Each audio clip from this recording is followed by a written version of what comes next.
Mahihima Nikaya. Middle-length discourses. Translated by Bhikkhu Sujato. Suttacentral.net.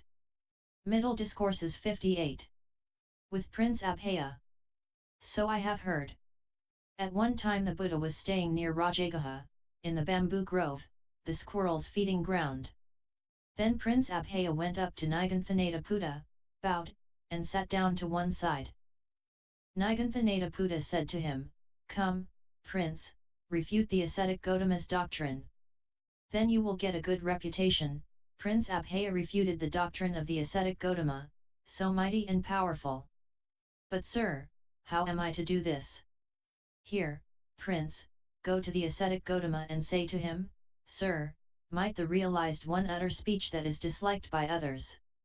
When he's asked this, if he answers, he might, Prince, say this to him, then, 'Sir, what exactly is the difference between you and an ordinary person?' For even an ordinary person might utter speech that is disliked by others.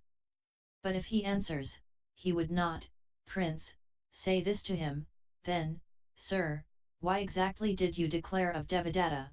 Devadatta is going to a place of loss, to hell, there to remain for an eon, irredeemable?'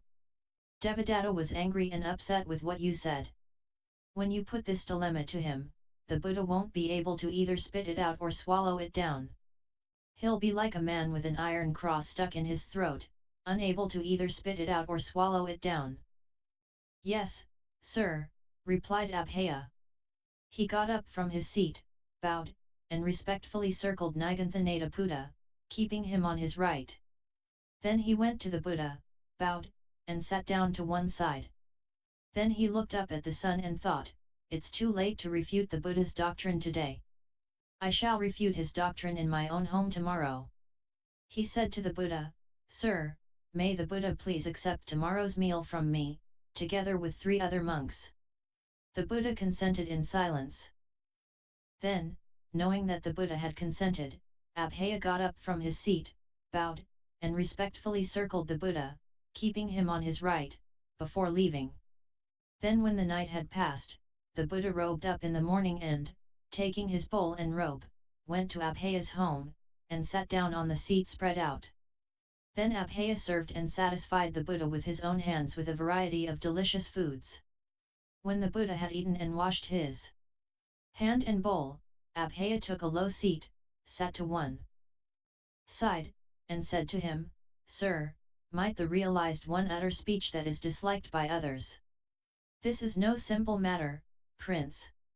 Then the giants have lost in this, sir." "But Prince, why do you say that the giants have lost in this?" Then Abhaya told the Buddha all that had happened. Now at that time a little baby boy was sitting in Prince Abhaya's lap. Then the Buddha said to Abhaya, "What do you think, Prince? If, because of your negligence or his nurse's negligence, your boy was to put a stick or stone in his mouth, what would you do to him?" "I'd try to take it out, sir. If that didn't work, I'd hold his head with my left hand, and take it out using a hooked finger of my right hand, even if it drew blood." "Why is that?" "Because I have compassion for the boy, sir." In the same way, Prince, the realized one does not utter speech that he knows to be untrue, false, and harmful, and which is disliked by others. The realized one does not utter speech that he knows to be true and substantive, but which is harmful and disliked by others. The realized one knows the right time to speak so as to explain what he knows to be true, substantive, and beneficial, but which is disliked by others. The realized one does not utter speech that he knows to be untrue, false, and harmful, but which is liked by others. The realized one does not utter speech that he knows to be true and substantive, but which is harmful, even if it is liked by others. The realized one knows the right time to speak so as to explain what he knows to be true, substantive, and beneficial, and which is liked by others. Why is that? Because the realized one has compassion for sentient beings. Sir, there are clever aristocrats, Brahmins, householders, or ascetics who come to see you with a question already planned. Do you think beforehand that if they ask you like this, you'll answer like that, or does the answer just appear to you on the spot? Well then, Prince, I'll ask you about this in return, and you can answer as you like. What do you think, Prince? Are you skilled in the various parts of a chariot? I am, sir. What do you think, Prince? When they come to you and ask, what's the name of this chariot part? Do you think beforehand that if they ask you like this, you'll answer like that, or does the answer appear to you on the spot?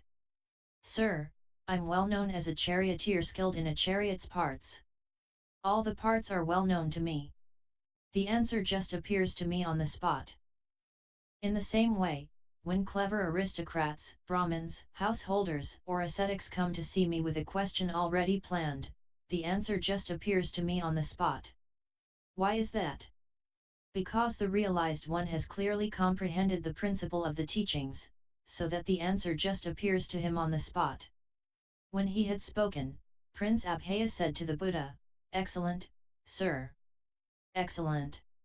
From this day forth, may Master Gautama remember me as a lay follower who has gone for refuge for life." End MN 58.